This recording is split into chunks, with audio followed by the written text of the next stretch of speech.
Des images récemment publiées par le ministère russe de la Défense révèlent l'ampleur des opérations de combat menées par les équipages des drones Molniya 2, qui ciblent des installations militaires ukrainiennes dans la région de Koursk.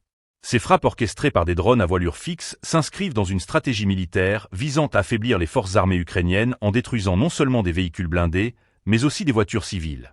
Le Molniya 2, souvent comparé à la munition rôdeuse Lancet, se distingue par son coût plus abordable et sa simplicité d'utilisation. Ce drone est capable de transporter jusqu'à 6 kg d'explosifs, ce qui en fait un outil redoutable sur le champ de bataille. Son équipement comprend également une catapulte, permettant un lancement rapide et efficace. Cette technologie donne aux forces russes un avantage significatif dans la conduite d'opérations précises et ciblées. Les images témoignent de l'impact dévastateur de ces drones sur les positions ukrainiennes. Dans un conflit où chaque ressource compte, l'utilisation de drones comme le Molniya 2 souligne l'évolution des tactiques militaires modernes.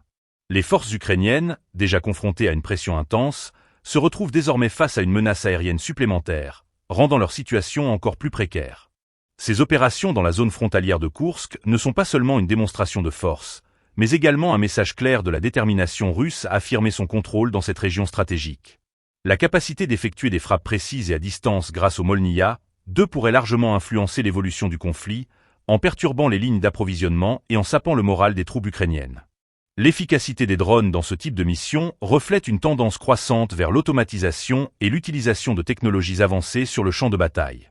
Alors que les forces russes continuent d'adapter leur stratégie pour intégrer ces nouvelles capacités, il est impératif de surveiller de près l'évolution de ces combats. Les jours et semaines à venir seront déterminants, car chaque avancée ou recul pourrait avoir des répercussions majeures sur l'ensemble du conflit.